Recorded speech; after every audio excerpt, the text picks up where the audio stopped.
Zen or Buddhism or whatever, but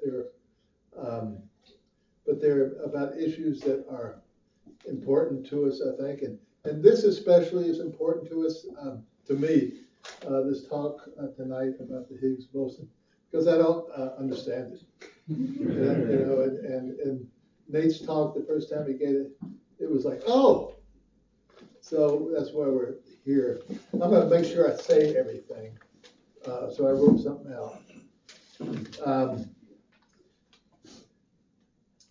Our community is the Both Sides, No Sides Zen Center of El Paso. We moved into this space a year ago, and we are supported by the donations of our members. And that's one of the reasons we are offering. If you have $10 to throw into the pot tonight, we would greatly appreciate it. I am the lead teacher. My compatriot and good friend is Paul Schroeder back here. There are a number of Zen members here that, actually all the members of our community should raise their hands so if anybody has any questions that they can ask about what we do here. Let me see. We also have pamphlets that you can read about us and get our contact information. And we are about running out, so if you don't need one, probably best not to take one now. Now, I want to introduce my good friend and a supporter of our community here, Nate Robinson. I've known Nate for what, 3 or 4 years, 5 years, 6 years? About 12, yeah. 12? Yeah. Holy shit. Time relative. That's what we say. Holy shit. Excuse me. Many of us know Nate because he's always getting his hands dirty in all sorts of good projects around town, bringing about good for our diverse communities, especially for kids. Professionally, he initiates and expands research, education, and technology development as Assistant Vice President at the University of Texas at El Paso. He also co-founded Pick and Learn to bring education and career opportunities to challenged populations using storytelling and literature. Nate does so many things. My joke about Nate is maybe he's in the CIA. I mean, it's really remarkable. You know, I'll call him up one day and he's in Portugal, or he's in Saudi Arabia, or he's doing this or that for the university or on some project. He holds degrees in engineering, economics, and finance, as well as professional engineering licenses in multiple states. He worked in research and development at Motorola on electromagnetic projects at the Department of Defense, as Director of Operations in Mechanical Engineering at UTEP. He's collaborated on space shuttle propulsion systems at NASA. He expanded his work to innovation in Saudi Arabia at the King Abdullah University of Science and Technology. I was talking to him one day at the on the phone. He said, Bobby, I'm in Saudi Arabia. You know, Bill Gates I just opened the thing, Bill Gates came out. Like, he is in the CIA. As before he returned to the USA at UTEP, Nate is grateful to have worked in the USA, Mexico, Peru, Portugal, Saudi Arabia, Oman, and China. He received the 2018 U.S. Spain Council Young Leader Award, the 2016 Eisenhower Award, and the 2008 Tech Fellow Award. He's always on the lookout for opportunities for innovation systems to address economic and social disparities. He's quite a remarkable guy. So last November, I asked Nate to speak. I actually talked about it several years ago, about the Higgs field and something in the Higgs field and the Higgs boson, which you read about it and it's really hard to explain. And so I asked him to give us this talk, and he gave it during our Sunday services, 2 or 3 months ago. And everybody there that Sunday, it was a remarkable experience. And you really had a sense of, I did, of the energy of all of us in this room as being interconnected and together. And to me, it was sort of a magical thing. So I very much appreciate it, my good friend.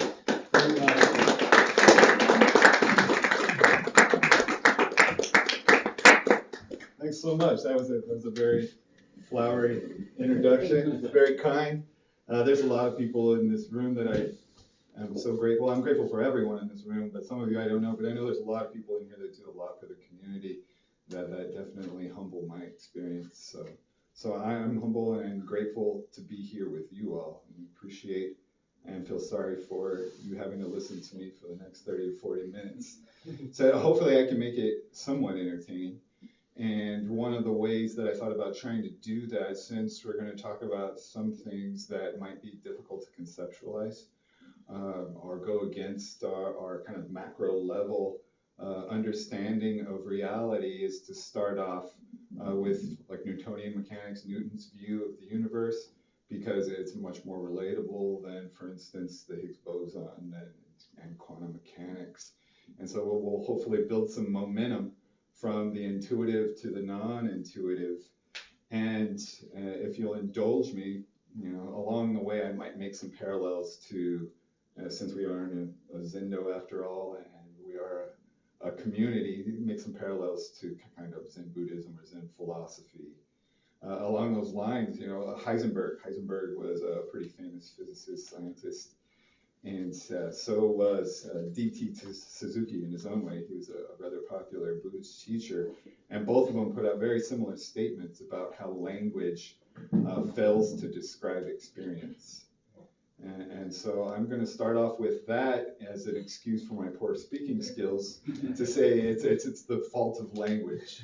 But no, Heisenberg actually has this whole paragraph about how language evolved over time at this macro level with what we see and what we relate to. So it should be no surprise that when you get to the subatomic or the atomic behavior, that our language falters, right? That it's insufficient to describe what's happening, and even our intuition, right? Because we're built at this macro level. So when it comes to intuition, we're basically left with these paradoxes, right? But the reason we're left with a paradox is because we're baselining things on our language and intuition at this level rather than this level, right?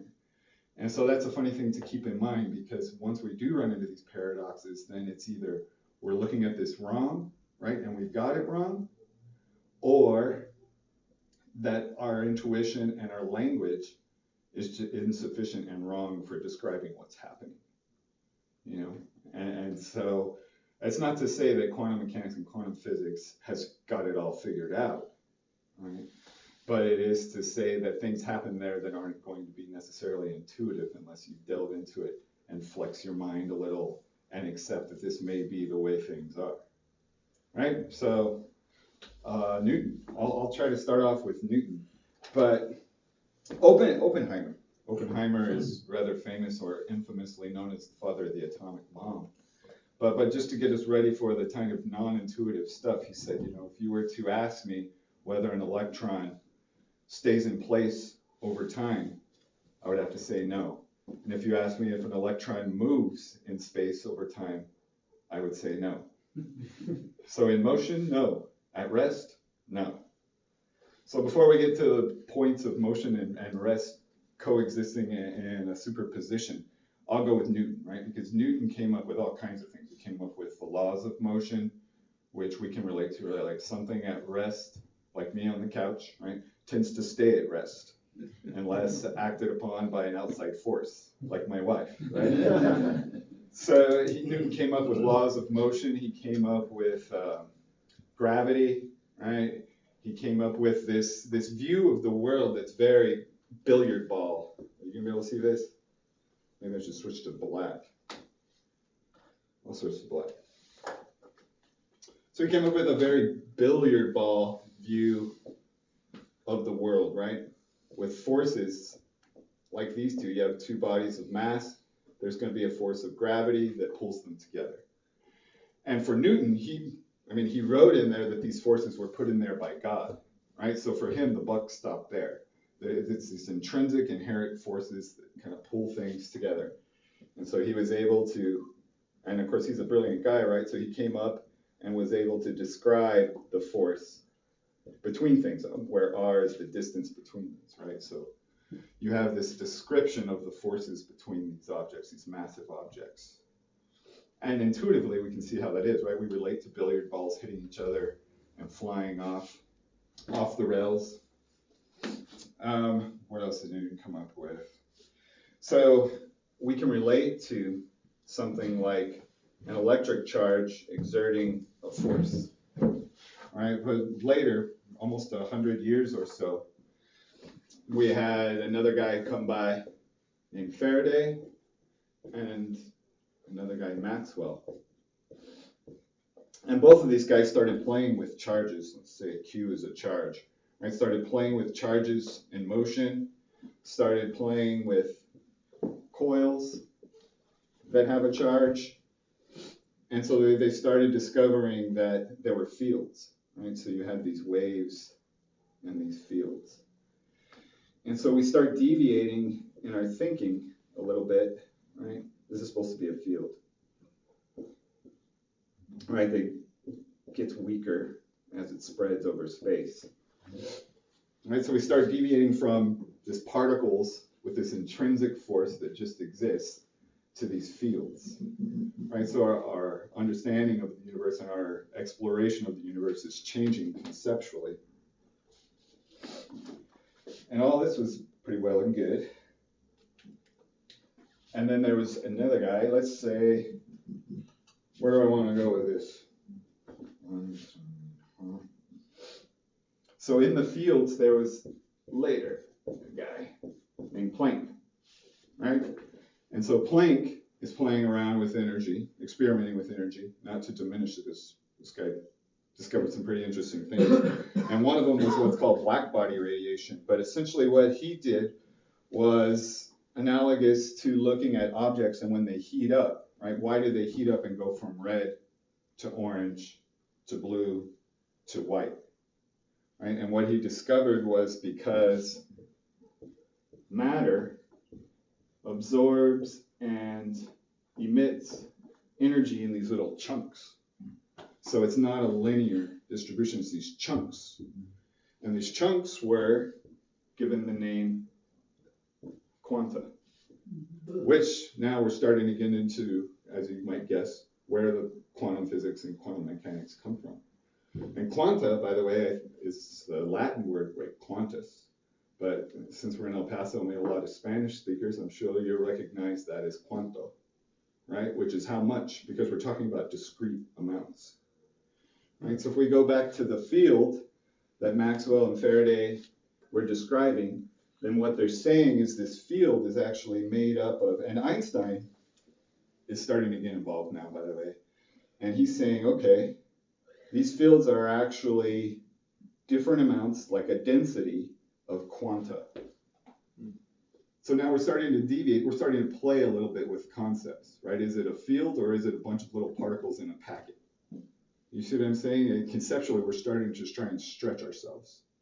And Einstein is involved in this, and he's along for the ride, right? And so in 1905, Einstein releases a whole series of papers, right? And this is going to change things, right? But he's along for the ride with quanta, and in their description of what's called a wave packet, like quanta within these waves. But one of the major shifts, like Faraday and Maxwell are still playing with two things that we consider absolute, right? And that's time and space. For Newton, we had particles and they were definitely concrete, absolute time and space. Oops.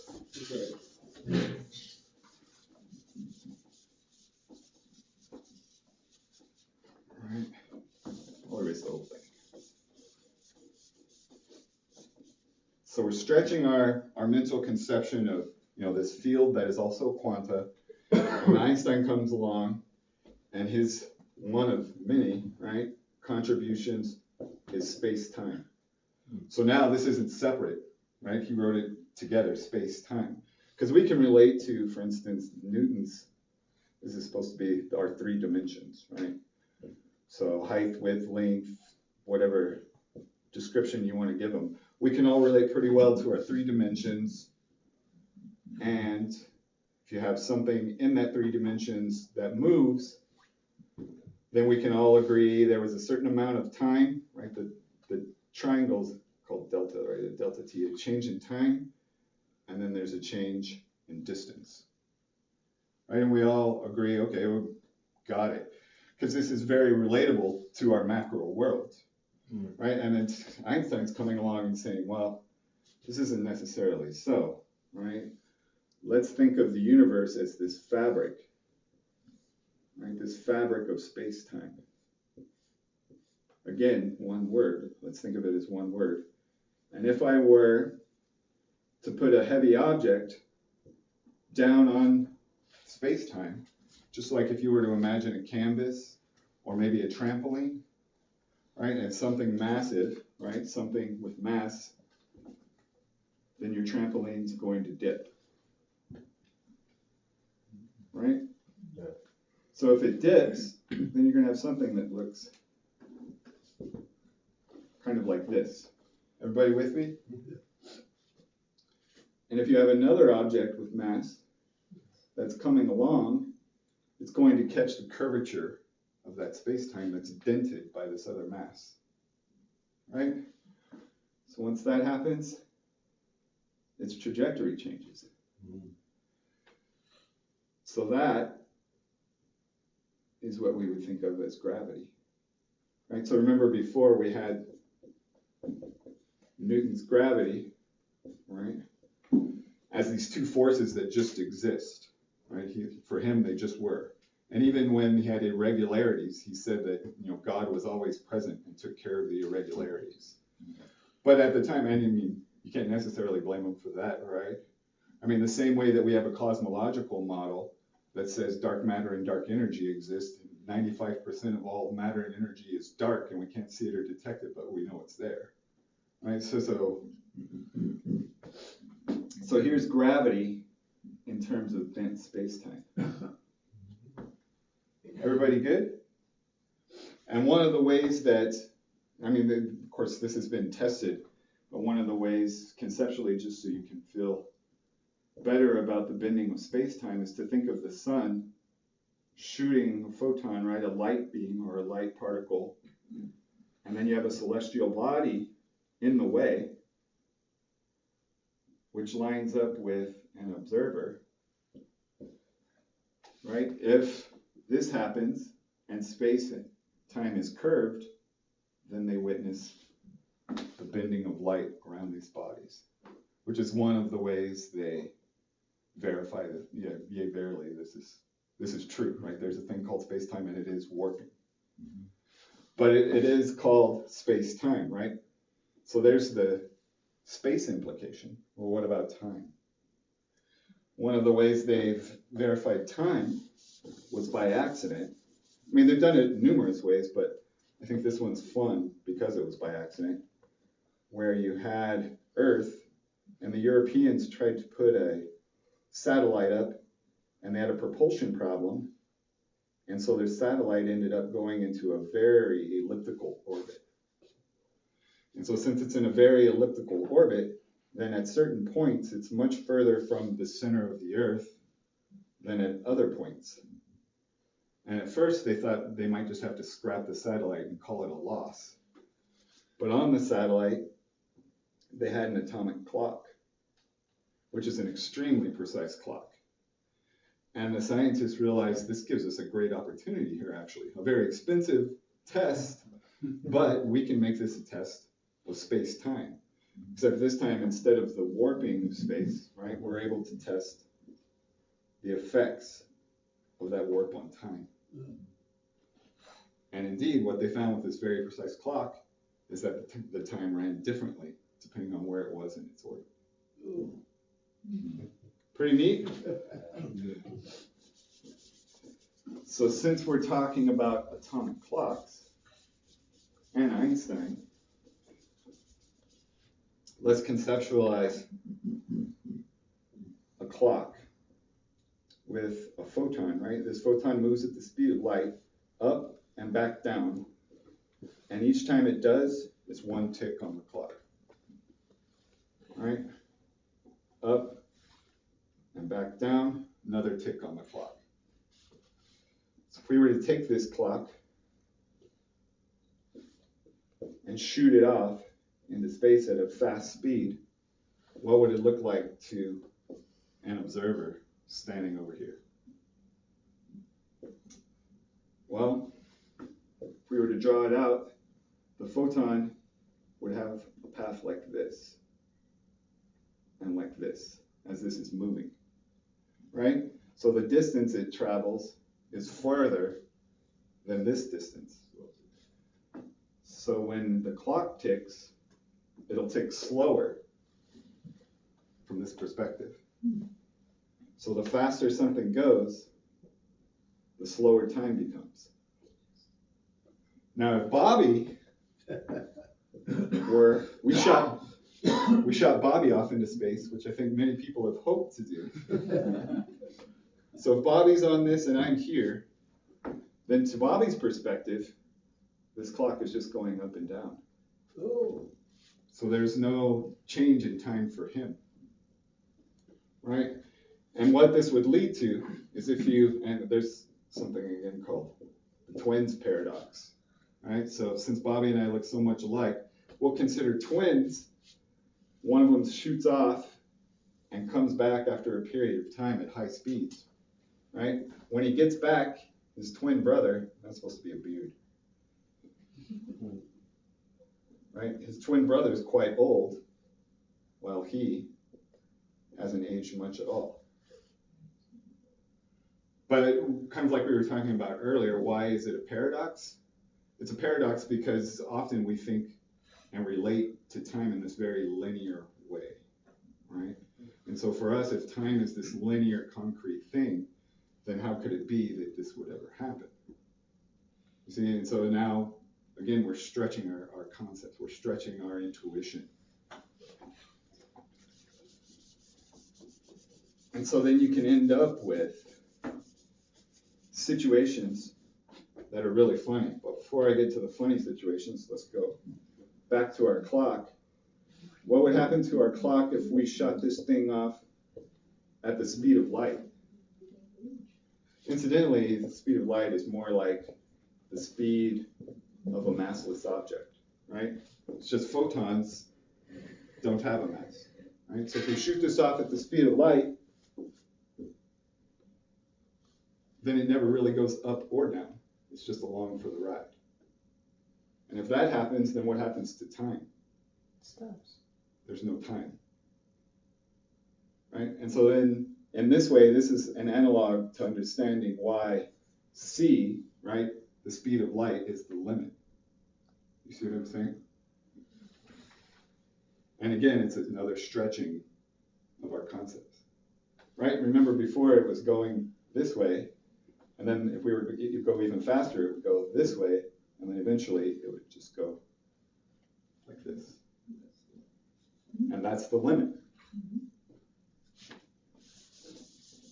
But then bizarre things happen. Bizarre, again, according to our macro level intuition, is that if I'm here and I move this way, and Bobby's here and he moves this way at a fast speed, we could both observe an event, right? And we both might disagree on not only when the event happened, but possibly the sequence of events.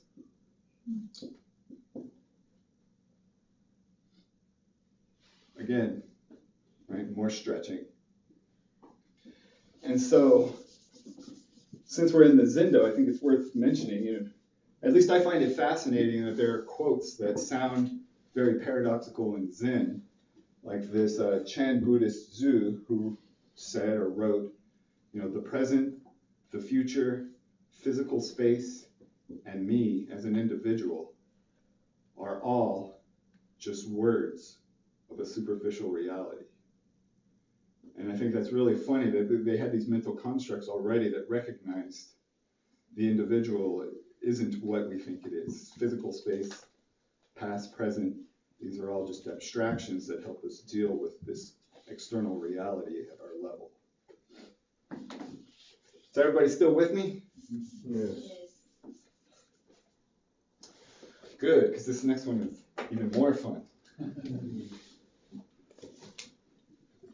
So we were talking about, this is one of the more fantastical experiments in physics, and pretty famous. And again, D.T. Suzuki said, you know, the fundamental essence of Buddhism is to abandon opposites. Right? And so this is a physical experiment that will then test your view of opposites and matter, right? Which is that if we take a light source and we shoot this light wave out, right? And then we were to take a barrier like this with two slits, then what happens when this light wave hits those two slits? Well, let's call this edge 1. Right?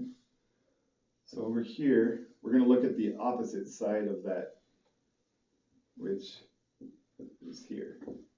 Right? So this is the back side of this thing. So what happens is we're going to get a wave, and it's going to propagate out like this. And so is this one. And what you end up with, if you can imagine throwing two stones into a pond at the same time, you get these waves that hit each other. And so in some spaces, so we have our wave here, let's see. So in some spaces, you might have like here and here, where these are going to add up to something bigger than the two of them. And in other spaces, like here and here, you're going to have a low and a high, and they're going to negate each other. See what I'm saying? So when because this is a crest and this is a crest, so we're going to get a big crest. But here's something low and something high, so they're going to kind of negate each other. You see where I'm going? And so what happens is you get this interference pattern and addition pattern between these two waves. So if we were to put a board back here, then you get this pattern that shows up and looks kind of like this and like this.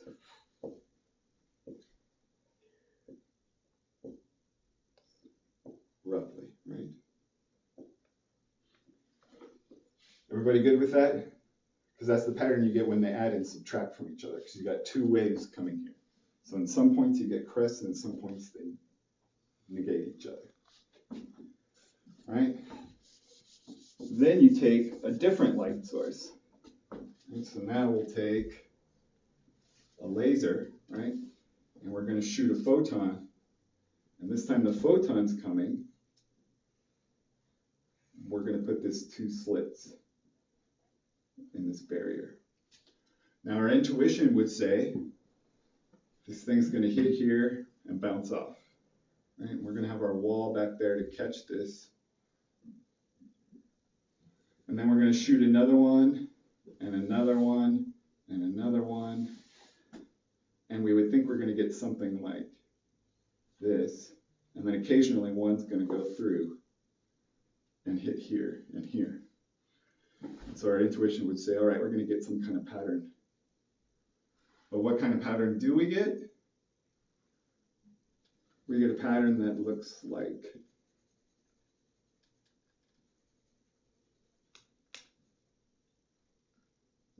this.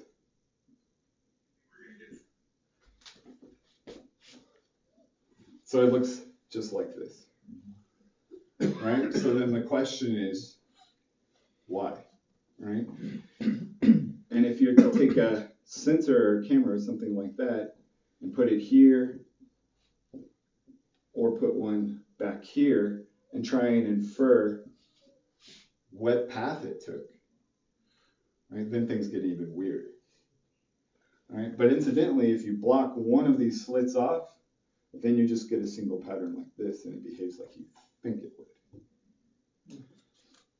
So the result of that experiment, and this goes with kind of like space-time, where we talk about a particle-wave duality. But the implication is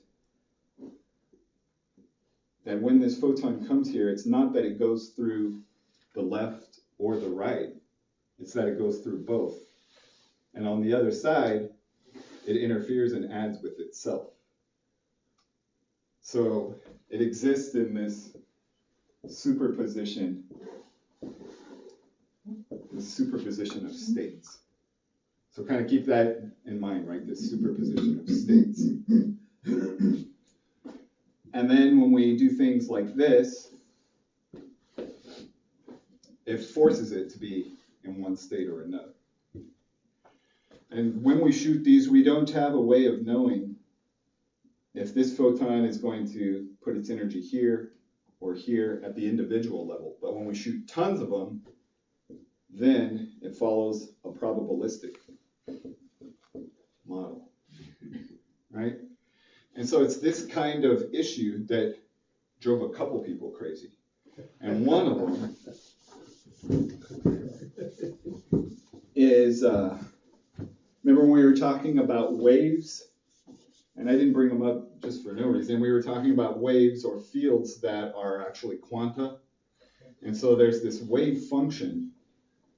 And this guy Schrodinger came up with this wave equation to describe that behavior, right?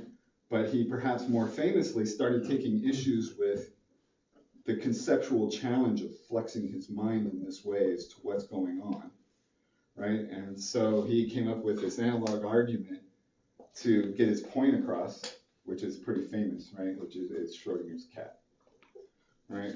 Where he's saying, okay, we have, it's probably going to be a pretty terrible cat. So we have a cat, right? And there's his tail and his legs. So we have a cat in a box. You have a radioactive particle, which is inherently a quantum, right? It's either going to decay or not decay. And if it decays, it releases poison, right? And kills the cat.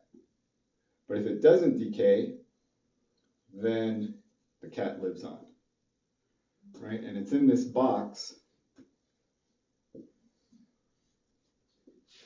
And so long as you don't open the box and make an observation, right, then this cat lives on. That's why I asked you to keep in mind that idea of a superposition. So this cat lives on in a superposition of alive and dead, and neither. Right? But remember before I was talking about weird things happen, or if you put the camera on one of the slits to find out which it goes through, then you have this wave equation, and in physics they say it's referred to as what? It collapses the wave equation. So then you're forcing it into an outcome. So if I open the box, I'm not going to find a cat in a superposition of alive and dead, right? I'm either going to find a dead cat or an alive cat. But he pitched this as a way to say, like, things are really odd here, right? And incidentally, like, the probabilistic nature of what's happening also bothered Einstein, right? Einstein released a somewhat famous quote as well, where he said, God does not play dice, right? Like this probabilistic thing, even though Einstein came up with, and later in his life, Einstein made fun of himself, which was great. Because he said, back in the day, I was the young guy with these crazy ideas challenging the institution of scientists that existed, right, with my space-time and my wild and crazy concepts. And then later, he's the old guy, and these things are taking off, right? Quantum field theory and quantum mechanics are taking off, and the probabilistic nature is just being verified rather than invalidated. And he's having a hard time grappling with that because he still wants to believe in this causal universe, much like Newton did, right? There's still a tie conceptually. Like all this can only flex so much, even the amazing Einstein, right? So that's kind of where we end up. So, as I speak, right, there's a sound wave going from my mouth and annoying your ears, right? And so it looks something like that. And so there's a wave pattern that I can do. Remember when we were talking about how waves add and subtract to each other to give you things that are bigger and smaller? Well, I can get, and in this case, this is somewhat complicated, so I would have to get a lot of different waves. But if I get enough of them, I can add these up and it'll give me this wave, right? But what happens if I only want this part of it? If I only want that part of it, something that looks like this, and then I want this, then I have to add in a lot more waves. You see what I'm saying? I'd have to add in more than that. Now what happens if I just want something like this? Well, then I have to add in way more. So I have bunches and bunches of these. So what's happening is the more precise I want to be with this, then the more I have to sacrifice with this. You see what I'm saying here?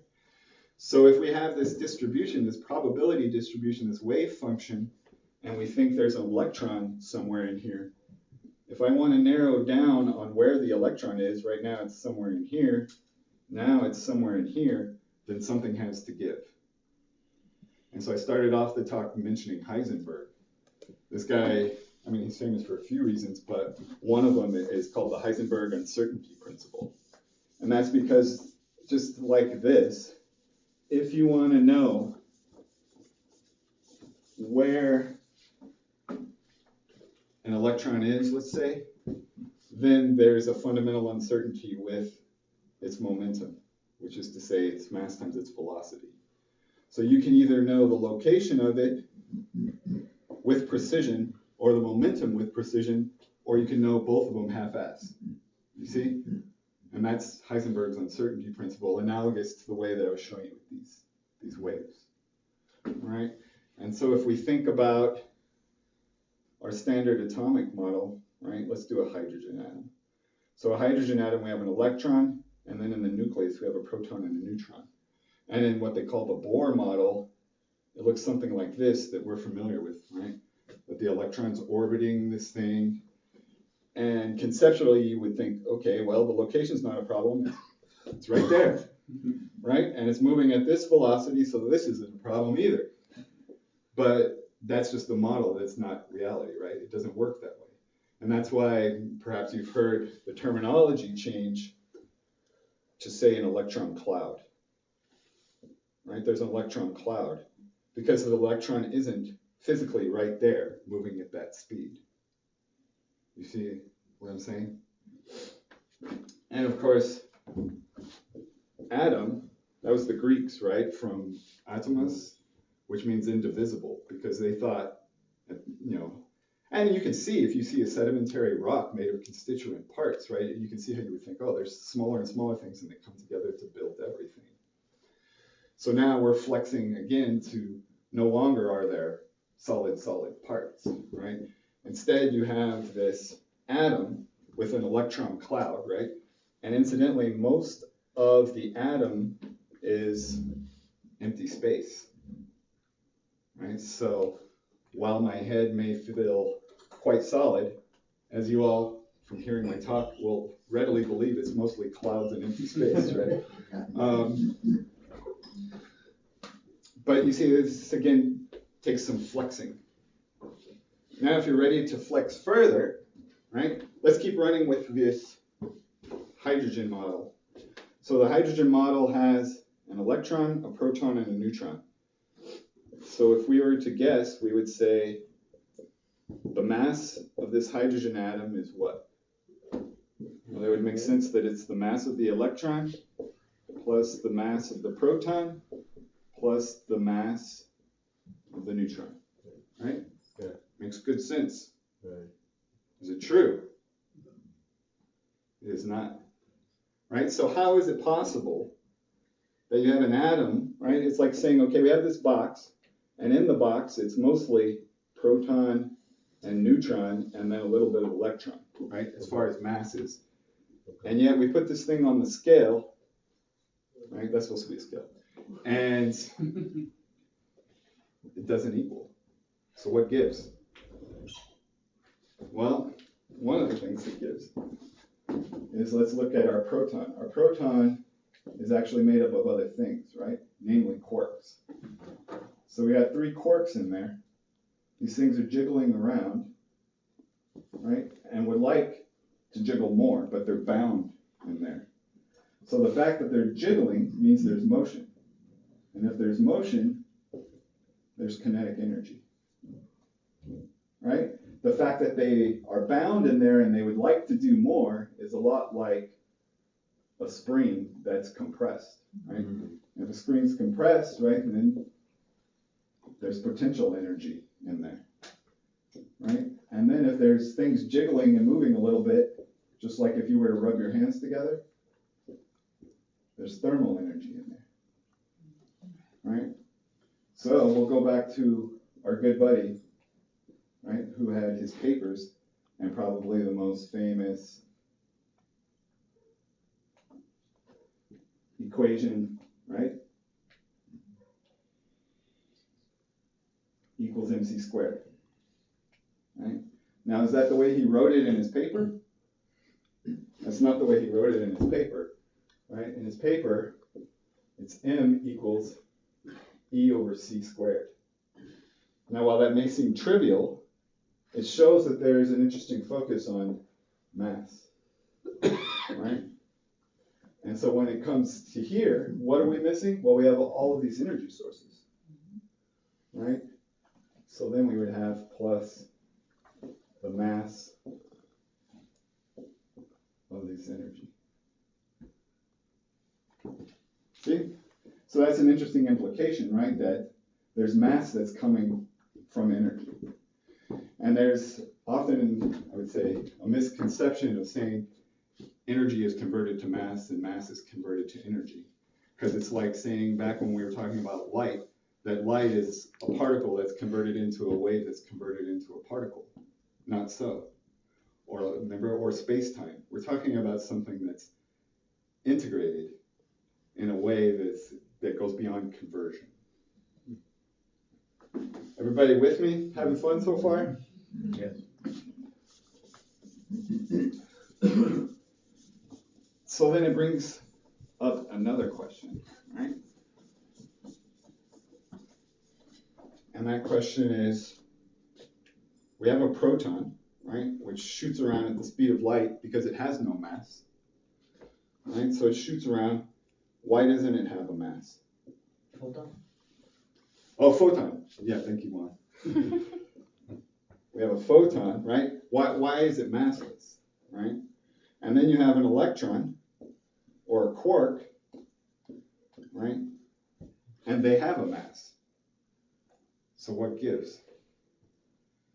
So there were actually 2 people, and the other guy gets often left out in the cold, which is Higgs and a guy named Englert. Because of his name. Yeah, I guess so.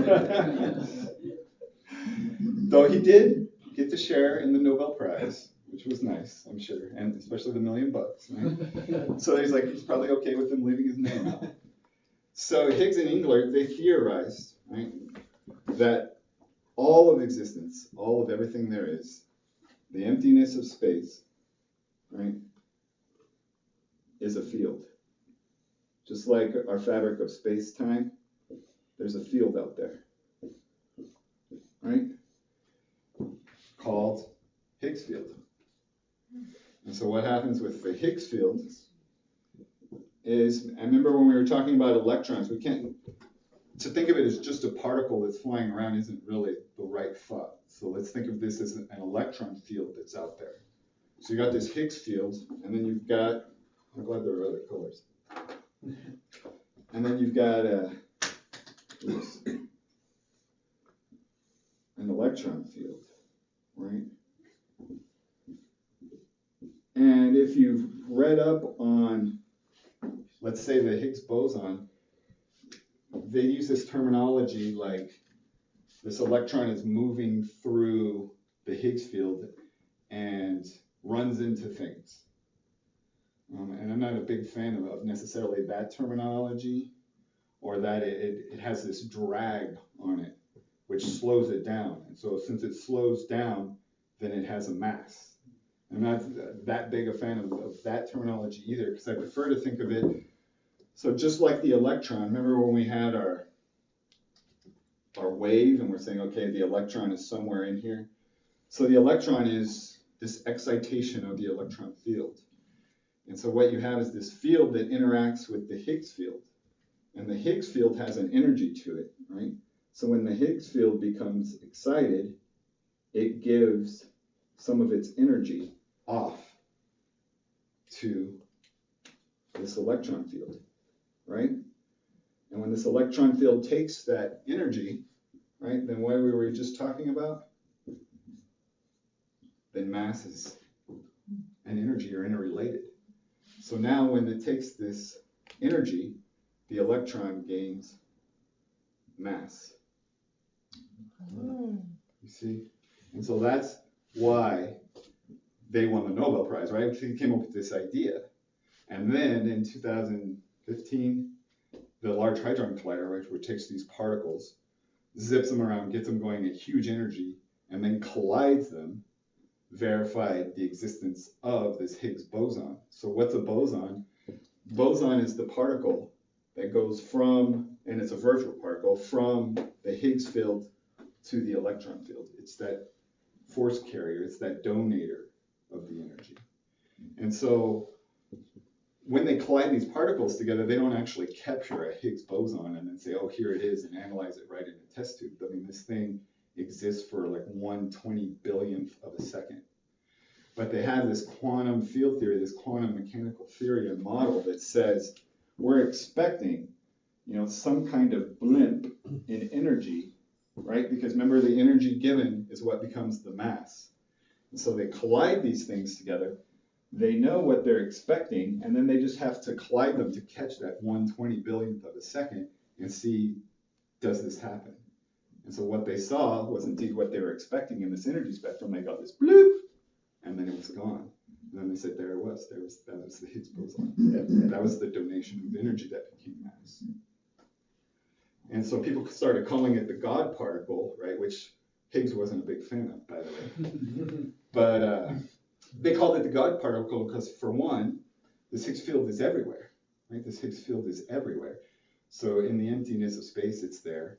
And for two, if we didn't have mass, then everything would be like the photon, right? Everything would zip around at the speed of light. And if everything zips around at the speed of light, what happens to time? Non-existent. So existence, in terms of time and mass, owes its thanks, in some ways, to the Higgs field and the Higgs boson. That's why it's a big deal. But what you should get from it is that at what point in here is there one thing that exists on its own? Everything in this is an interplay, an interconnectivity, right? And I think that is the real God particle, right? That's the amazing part about it all. And so, like the sutra, for instance, I like to compare it to this sutra that is the Heart Sutra, which is an ancient sutra that says form is nothing but emptiness, and emptiness nothing but form. And I think that's a fun mental riff to think that somebody put that out so long ago, and yet all the emptiness of space, all of this emptiness is literally form, and form is literally emptiness. And I invited someone today from UTEP to come hear this talk, and she was smarter than all of you because she did not come. But she asked me, like, why would you be saying that at a Zen place? And so I told her about the sutra and like the parallel between that. And then her answer was like, well, what's that got to do with me? Like, how's that going to help you? Yeah. Which, and in some ways, I really appreciated it because, for one, I told her, it's a way of thinking about the interconnectivity of everything, and if you come to realize there is no individual, that you and everyone are the same, how are you going to harm somebody else, right? Or if you come to realize that the past and the present and the future are all mental abstractions, then why are you going to feel so guilty about something in the past or so insecure about something in the future? You know, why do we take all these things so seriously, like they're so cemented when they're not? And when all we really have to do is be here now, because that's all that is, right? And I was like, just like anger, I was like, you know, if you're angry, you know, the only way to perpetuate anger is to recreate it in your mind. But if you just exist in it, that anger dissipates just like a Higgs boson, right? It's like it can't exist. And so I told her that's what's in it for you. But evidently that wasn't good enough. But hopefully it was good enough for you all. So thanks for listening to me.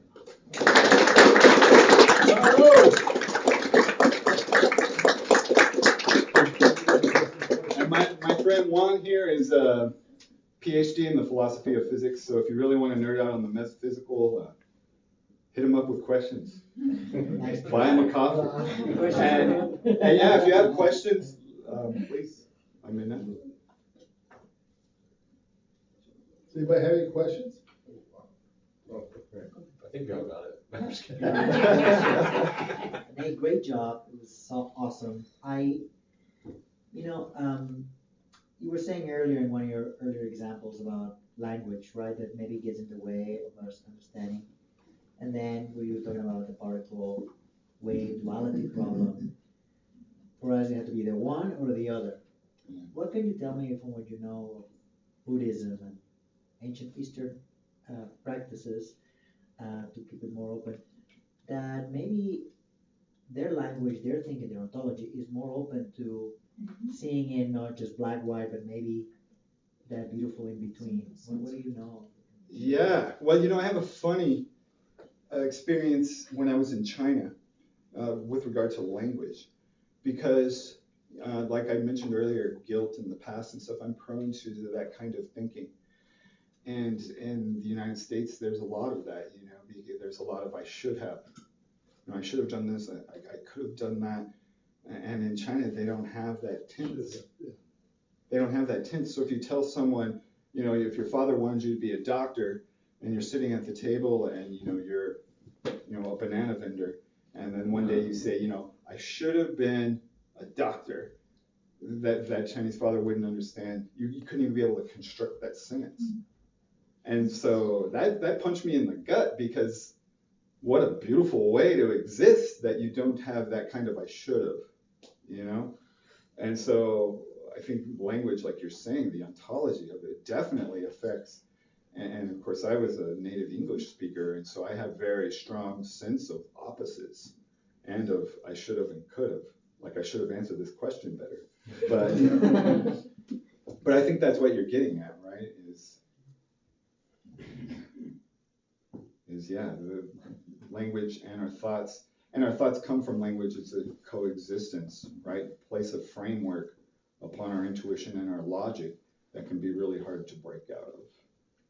And that is one of the purposes of Zen, of meditation, or of koans, right? Of the Rinzai school, they use these koans because when they first hit you, they don't make sense. Or it's a paradox, and then you're supposed to sit there and you're like, oh, you know, it sounds like quantum mechanics, you're like, you know, but that's because it needs to break the confines of I think what Juan is getting at with this question, that you have to break the framework around your mental language. And that takes practice, right? There is no pill for that. That's why we sit, you know, hopefully every day, but on Wednesdays or Sundays. And that's why we play around with, you know, what's the sound of one hand clapping? You know, what was your face before your father was born? Or many of these koans. And that's my relationship to Buddhism. Thanks for the question. I had a question. So the Higgs boson enters the Higgs field, or it's in the Higgs boson? See, one of the ways they draw this that makes it conceptually better is what's called a Feynman diagram. And I'm going to give you like a simplified version that nobody will hold me to, I hope. But it conceptually makes things nice, right? Because it's also like saying space-time, right? You can't think of space-time separately. You can't think of the Higgs field and the Higgs boson as something that's separate. Yeah. But if you were to draw like a Feynman diagram, you would have this electron, let's say, coming along, and it comes within this Higgs field, right? And this Higgs field's over here, and then you would draw something like this, which alters the path of this electron. But when this electron comes away, it now has mass, where it didn't before. And this, over here, the Higgs field, this would be the equivalent of the Higgs boson, right? It's this carrier. They call it like a force carrier, but it's the carrier that gives the energy that creates this mass. You see what I'm saying? But it's gone in a fraction, like we were saying, it's 1/20 billionth of a second. So it dissipates and then converts into a mass? Right. Yeah, exactly. And so now you got this electron, but this is happening. This process, it's not like this is a one-time deal. Mm-hmm. Like this is happening boom, boom, boom, boom, boom, boom, boom, boom, boom, over and over and over and over and over and over and over again in this cosmic infinite interplay. Mm. Mm. But that's happening when the electrons collide, right? This is, I mean, it's not really a collision, right? It's this field. Like, let's think of it, this blue one is the electron field, right? So you have this excitation, this perturbance of the Higgs field, right? And somehow you've got to have an interaction between the electron field and the Higgs field. So what's that interaction? You see what I'm saying? That's the boson. Is that just a one-way process, or? Oh yeah, yeah. Is that, okay, so why doesn't mass just accumulate and accumulate and accumulate? What? Right. Why doesn't mass accumulate and accumulate? We're getting, every time this happens, we get mass. Right. Now, one of the things that we talked about, right, is quanta, and that things only happen in discrete chunks. Right? And so this fundamental energy transfer only occurs in discrete chunks, right? And it's not like this electron is going to come through and every time you get just the right amount of excitation, then you're going to get an additional amount in the electron, right? It's basically like the electron's full, the quark's full. This mass has been created in this chunk.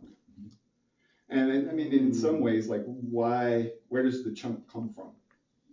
Why is it that number? You know, those are things that, it's the way it is. As far as we can tell.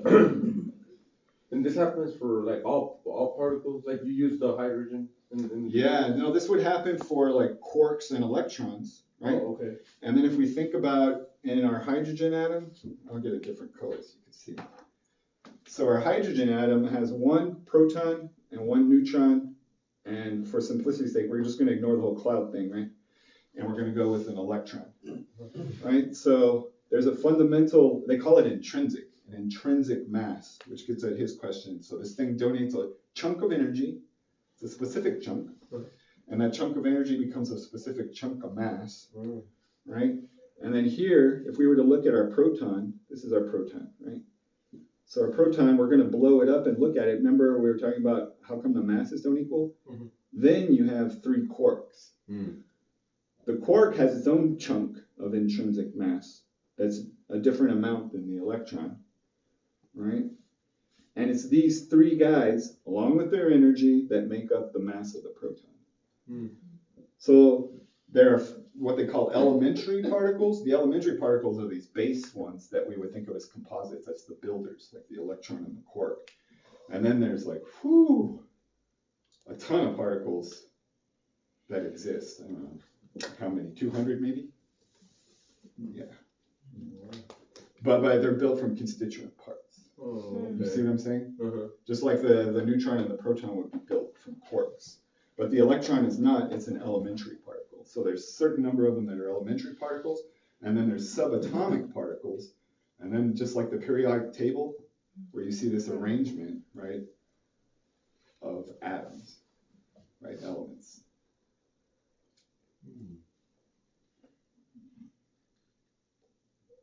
Well, thanks for not falling asleep. I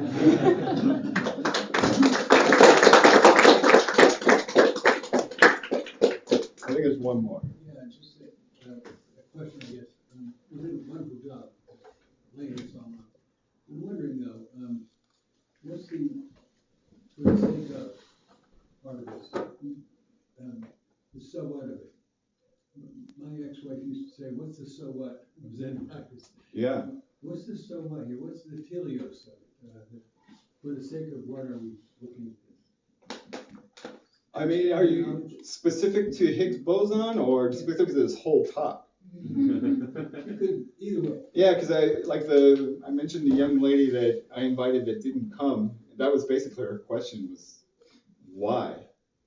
Well, I would say rather than why, what for? Because you've done a nice job talking about why. I'm thinking for the sake of what? Well, for instance, I think of Martin Luther King's speech about interconnectivity strikes at an emotional chord for me in my heart, right? And my meditation and sitting at the, staring at the wall and dropping away of all my mental garbage also builds its own kind of sense in a different way of interconnectivity. But when I come and I look at the interplay of all these fields, then I get a whole different sense, a different kind of intellectual sense that is reaffirming to my Zen practice of dropping away of perception. You see what I'm saying? And my emotional, so that my sense of lack of individuality, as well as my individuality of kinship with all of you, is reinforced in a way that would not be the same without this or without that. So that's really the lecture, the last two sentences. Yeah.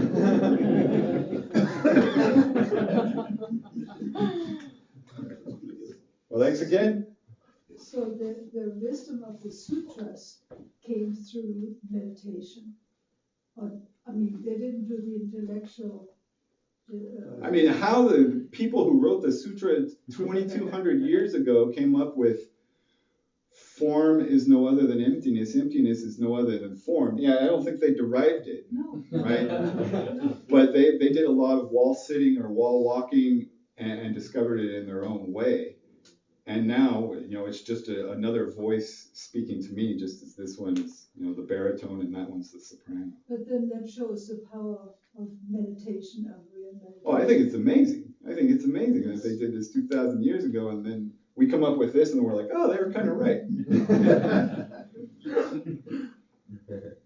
Well, thanks again. Thank you guys all for being here. There's coffee and water and tea, and there are cookies, and there's also the Donna bowl. I hope you don't pass that by. And